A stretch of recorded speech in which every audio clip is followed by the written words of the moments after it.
just at the moment you think it's all going swimmingly, suddenly you crash down to the bottom again.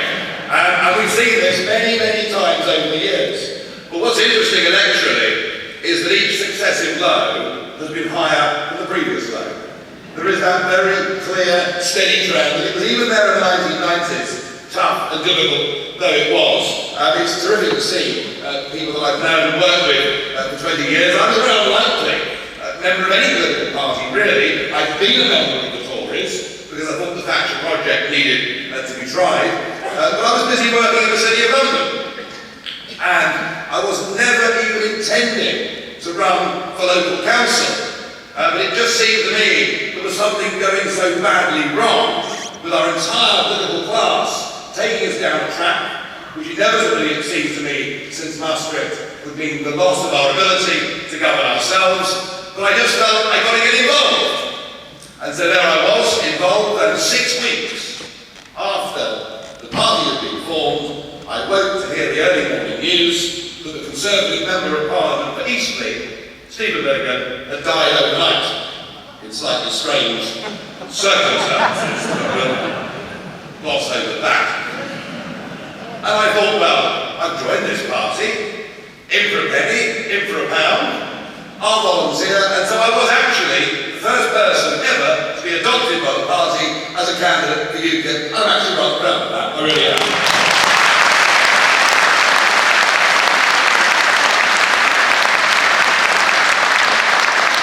I think David Lunt's horsebox and touring Britain endlessly, campaigning for a political party that nobody had ever heard of, is simply one of the most extraordinarily eccentric things I think I've ever come across in my life.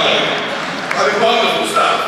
My style was a little bit different. And I, from the early days of UKIP, began to think and feel that I wasn't too bad as a speaker. And very happy if we booked the back room of a pub or a village hall, and I would go and speak. And since the party was founded, I've spoken at over 1,000 public meetings. In the early days they were small, now they're 500 and 600 people. But I particularly remember a meeting organised by the late Malcolm Wood, and with a little village in the Salisbury constituency called Hanging Langford, a beautiful place. And Malcolm organised a public meeting. He did it all right. He put a leaflet through the door of every house in the village.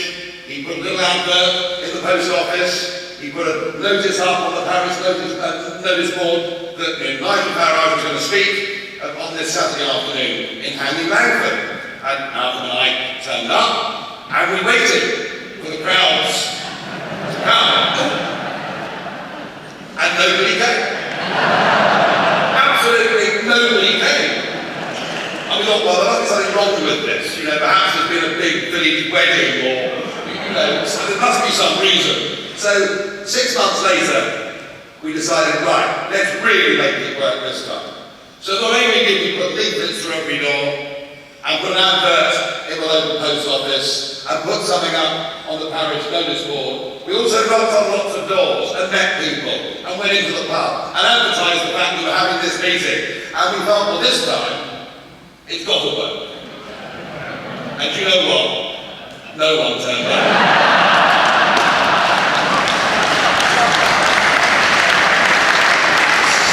So there have been one or two down moments. A couple of speakers mentioned that by-election that took place in South Yorkshire in 1998. It did give us hope, because it was suddenly credible that we could win seats under the PR system for European elections, and it helped us to raise money.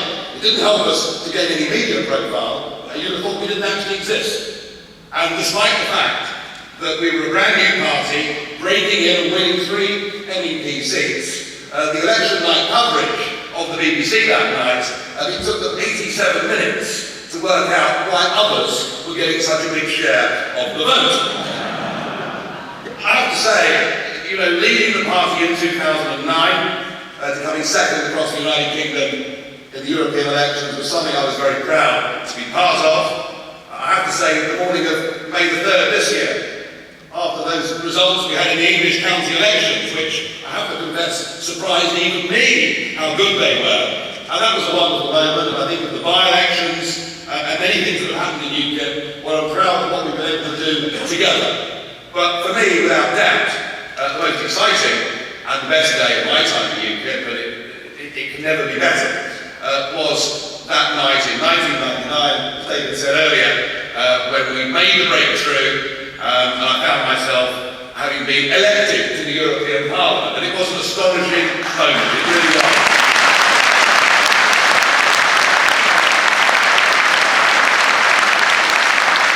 David said to me that night, he said, "Nigel, your life is about to change," and boy, he was right. I look back at the photographs of that evening and I see myself with this sort of mop of jet black hair. But I was rather proud of myself because I've never done any live television interviews before that evening. Done a couple of pre-records, small regional ones, but never done live television. And there I was, up to 1 in the morning, and there's a camera there, and there's an ITV journalist asking me questions live on telly. And it was rather odd, really, to stand there and find myself saying how pleased and proud I was to have been elected to a parliament I condemned under an election system I despised.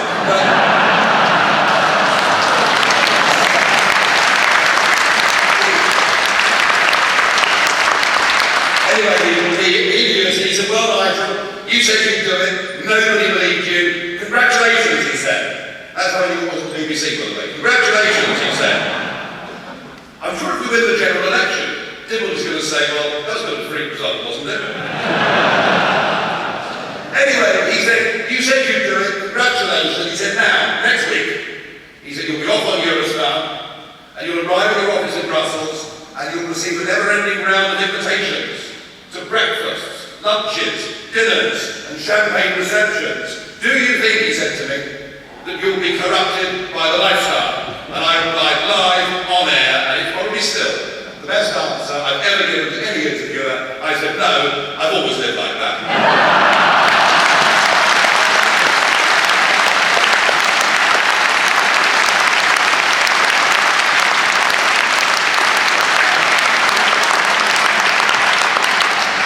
And then what I said yesterday, we have, over the course of the last 2 years, starting to change the face of British politics. And yes, we'll have our ups and downs. And yes, we'll make the odd mistake. And yes, we'll be human. But be in no doubt that our central core message is appealing out there to good, ordinary, decent people in their millions. And they are bright enough to see through some of these stories. They realise that actually UKIP is a decent party that wants good things for all the people of this country. I genuinely believe that in terms of what we can achieve, we've barely actually started yet. And I want you all to go home from this conference later on today and to commit to getting involved in standing in local elections, to getting involved in getting us ready for the European elections next year. If we can climb over those hurdles clearly on May the 22nd next year, then we will have a very good, serious tilt at the general election. And whatever people say, you know, in the South they'll say, if you vote UKIP, you'll split the vote and you'll let Labour in. And in the North, in the marginals, they'll say, well, if you vote UKIP, you'll split the vote and you'll let the Tories in. But what we're going to emerge on May the 2nd this year, and what will begin to emerge, particularly in our target seats as 2015 emerges, is that this party gets bigger and stronger. Voting UKIP isn't about whether you get this lot or the other lot. What we showed on May the 2nd was our potential now is to say to the British voters, vote UKIP and you will